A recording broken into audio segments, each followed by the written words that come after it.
रात का लगभग 8 बजे का समय था। मैं ऑफिस से आकर खाना बना रही थी और आनंद अपने लैपटॉप पर अभी भी ऑफिस के ही काम में उलझे हुए थे। तभी फोन की घंटी बजी। किसका फोन है, ये उत्सुकता मुझे किचन से खींच लाई। मैंने देखा आनंद फोन पर बात करते हुए बहुत परेशान हो उठे हैं। प्लीज आप उन्हें अस्पताल पहुंचा दीजिए, मैं फौरन निकल रहा हूँ। फिर भी मुझे पहुंचने में 2-3 घंटे तो लग ही जाएंगे। इतना कहते हुए उन्होंने फोन रख दिया। इससे पहले कि मैं कुछ पूछती, उन्होंने हड़बड़ी में मुझे पूरी बात बताते हुए अपने कुछ कपड़े और जरूरी सामान बैग में रखना शुरू कर दिया।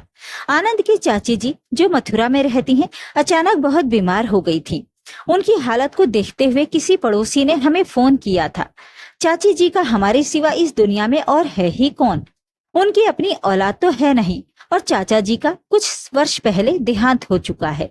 हमारी शादी में चाची जी ने ही मेरी सास की सारी रस्में की थी। आनंद के माता पिता तो बहुत पहले एक कार एक्सीडेंट में मारे गए थे।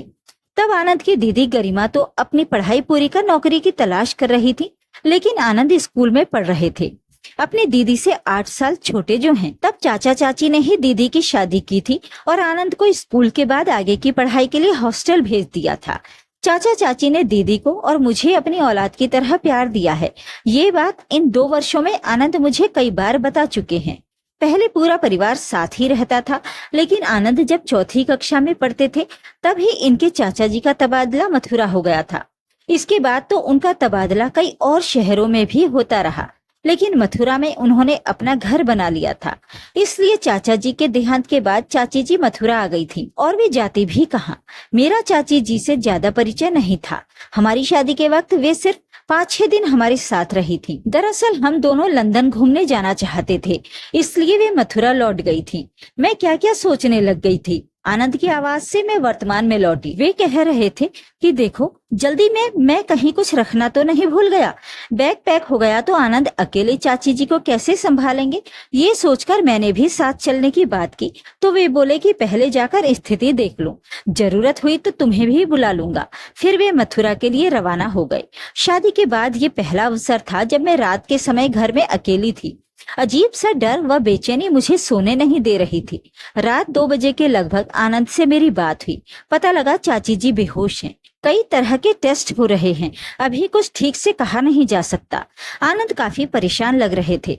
अगली सुबह 11 बजे आनंद का फोन आया कि वे चाची जी के इलाज तथा डॉक्टरों के रवैये से संतुष्ट नहीं हैं। वे उन्हें दिल्ली लेकर आ रहे हैं।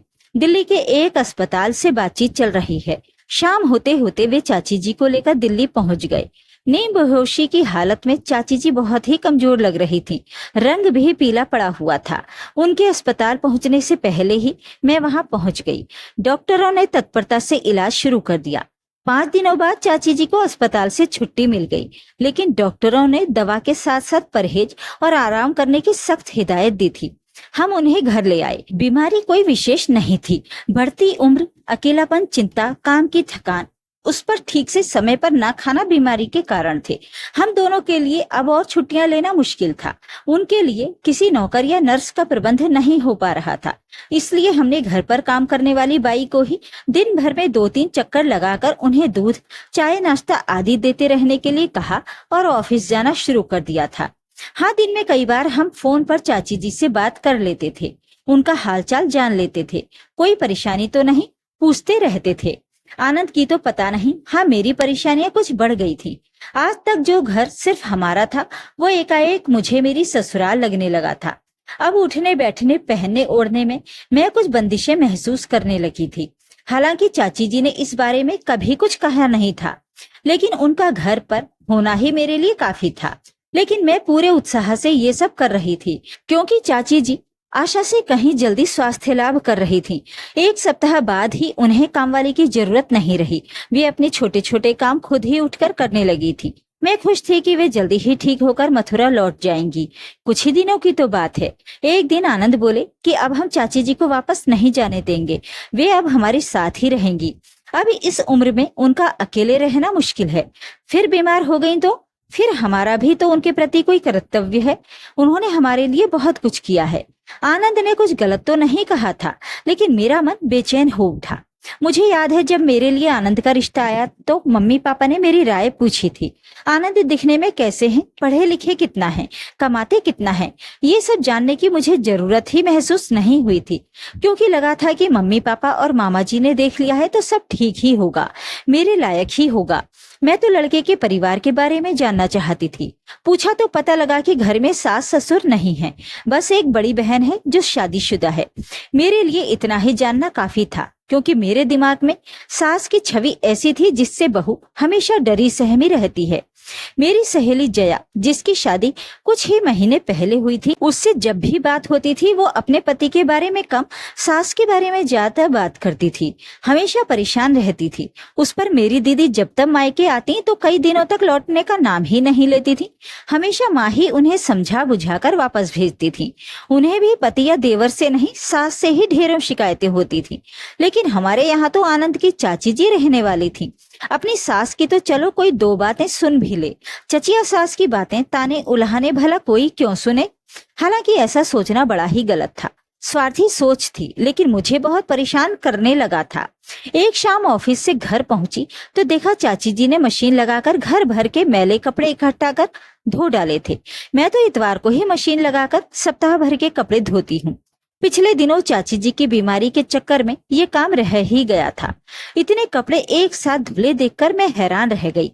ये क्या चाची जी, आपने ये सब क्यों किया? आपको तो अभी आराम करना चाहिए। दिन भर आराम ही तो करती हूँ लता, फिर आजकल मशीन में कपड़े धोना भी कोई काम है? कहते हुए चाची जी हंसती। अब रात के खाने के वक्त गपशप का दौर चलने लगा था। चाची जी आनंद के बचपन की आदतों शरारतों के बारे में बताती, मुझे मेरी ससुराल के बारे में बहुत सी ऐसी बातें भी बताती जिन्हें बताने वाला कोई नहीं था। आनंद की चिढ़ पसंद नापसंद के बारे में भी मुझे पता लग रहा था। अब मुझे उन्हें चिढ़ाने छेड़ने में बड़ा मजा आ रहा था। ऐसे में चाची जी भी हंसते हुए मेरा पूरा साथ देती। हम शाम को ऑफिस से लौटते तो चाची जी बढ़िया सा स्वादिष्ट नाश्ता बनाकर हमारा इंतजार कर रही होती। अब सुबह शाम मुझे सब्जी कटी हुई मिलती, सलाद तैयार और तरह तरह की चटनियां पिसी मिलती। वे अक्सर आटा भी गूंथ कर दिया करती थी। ये सब देखकर यही लगता कि वे दिन भर में पल भर को भी बैठती नहीं हैं। अब घर में कोई भी चीज फैली हुई नहीं मिलती, हर चीज अपने ठिकाने पर करीने से रखी मिलती, जिन्हें पहले हम अक्सर समय की कमी के कारण यहाँ वहाँ इस्तेमाल के बाद छोड़ दिया करते थे। एक छुट्टी के दिन हम चाची जी को मॉल घुमाने ले जा रहे थे। उन्होंने रास्ते में एक जगह गाड़ी रोकने के लिए कहा तो हम हैरान रह गए। फिर भी आनंद ने तुरंत गाड़ी रोकी तो चाची जी फौरन उतरकर पास के एटीएम की ओर बढ़ गईं। 2 ही मिनटों बाद वे नोट हाथ में लेकर लौटी। हमें हैरान देखकर वे बोली, हैरान मत हो, अपनी हालत को देखते हुए ये कार्ड मैंने अस्पताल के सामान के साथ ही रख लिया था। वहां अस्पताल में पैसों की जरूरत तो पड़नी ही थी ना, पर मुझे क्या पता था कि मेरी हालत इतनी बिगड़ जाएगी कि पड़ोसी को फोन करके तुम्हें बुलाना पड़ेगा। वो तो ठीक है चाची जी, लेकिन अब तो हम हैं, आपको पैसे निकलवाने की क्या जरूरत थी? वैसे क्षमा करना, आपको आए हुए इतने दिन हो गए, ख्याल ही नहीं आया मुझे। आपसे पूछना चाहिए था आपकी जरूरत के बारे में, आनंद ने झेपते हुए कहा। नहीं नहीं बेटा, मुझे भला पैसों का क्या करना है, लेकिन पहली बार अपने बेटे बहू के साथ बाजार जा रही हूँ तो पैसे पास में होने ही चाहिए। चलो चलो, देर हो रही है, चाची जी ने पूरे उत्साह से कहा। मॉल में पहुंचते ही चाची जी रेडीमेड कपड़ों के शोरूम में चली गईं। हमें लगा वे बीमारी की हालत में इतनी जल्दी में अस्पताल आई कि साथ में बहुत सी चीजें नहीं ला पाई। उन्हें कपड़ों के लिए परेशानी होती होगी, इसलिए वहां गई हैं। लेकिन रेडीमेड शर्ट और जीन्स के काउंटर पर जाकर वे आनंद से कपड़े खरीदने के लिए कहने लगी। आनंद ने बहुत मना किया, लेकिन वे कब मानने वाली थी। आनंद जीन्स ट्राई कर रहे थे, तब मुझसे बोली, आजकल की सब लड़कियां जीन्स पहनती हैं, दफ्तर जाने वाली तो कहती हैं कि इसमें उन्हें सुविधा रहती है। बहू तुम नहीं पहनती? उनकी बात सुनकर मैं हैरान रह गई। पुरानी पीढ़ी की होकर भी वे ऐसी बातें कह रही हैं। नहीं नहीं चाची जी, मैं भी, कहते हुए मैं रुक गई। लगा कहीं यूं ही बातों बातों में मुझसे कुछ उगलवाना तो नहीं चाह रही। पहनती हो, लेकिन मेरे कारण रोज साड़ी और सूट की बंदिशों में कैद हो गई हो। लेकिन मैंने तो कभी कुछ कहा ही नहीं। चाची जी बड़ी मासूमियत से बोली, बहू तुम भी अपने लिए एक जीन्स और एक बढ़िया सी टॉप खरीद लो, मैं भी तो देखूं मेरी बहू इन कपड़ों में कैसी लगती है। कहते हुए उन्होंने मेरे लिए कपड़े पसंद करने शुरू कर दिए। मैं हैरान सी खड़ी उन्हें देखती रह गई। अपनी आंखों पर यकीन ही नहीं आ रहा था, लेकिन ये सब सच था, सपना नहीं। कपड़े खरीदते ही चाची जी बोली, भाई बहुत भूख लग रही है, वैसे भी मेरे ठीक होने की खुशी में एक बढ़िया सी दावत होनी ही चाहिए। रेस्टोरेंट में हमारे मना करने पर भी चाची जी ने बहुत कुछ मंगवा लिया, उस पर आइसक्रीम भी। बाद में आनंद जब वहां पैसे देने लगे तो उन्होंने तुरंत नोट उनके हाथ में पकड़ाते हुए कहा, ये लो, तुम ही दे दो, क्या फर्क पड़ता है। इस पर हम तो हंस ही रहे थे, बिल लाने वाला वेटर भी अपनी हंसी नहीं रोक पाया। घर आकर आनंद ने कहा कि आपको इतने पैसे खर्च नहीं करने चाहिए थे, तो वे बोली, तुम्हारे चाचा जी के बाद अब मुझे पेंशन मिलती है, मैं अकेली जान अब इस उम्र में अपने पर कितना खर्च करूंगी। वे जब से ठीक हुई हैं, अक्सर शाम को सैर करने चली जाती हैं। फल, सब्जियां, दूध और मिठाई न जाने क्या क्या लेकर ही लौटती हैं, खाली हाथ कभी नहीं आती। सुबह हम ऑफिस के लिए तैयार हो रहे थे तो वे पास आकर बोली, बेटा आनंद, अब मैं बिल्कुल ठीक हूँ, अब मेरा वापसी का टिकट करवा दो। सुनते ही हम दोनों हैरान रह गए। क्या हुआ चाची जी, आपको यहाँ कोई परेशानी है क्या? हम दोनों एक साथ बोल उठे। नहीं नहीं बेटा, अपने घर में कैसी परेशानी, फिर भी लौटना तो होगा ही ना, 2 महीने हो गए हैं, मैं कब तक तुम लोगों। सुनते ही मैं परेशान हो उठी। चाची जी, आपसे इतना तो मना करते हैं, फिर भी आप अपनी मर्जी से दिन भर काम में लगी रहती हैं। नहीं नहीं लता, मैं काम की बात नहीं कर रही, ये भी कोई काम है।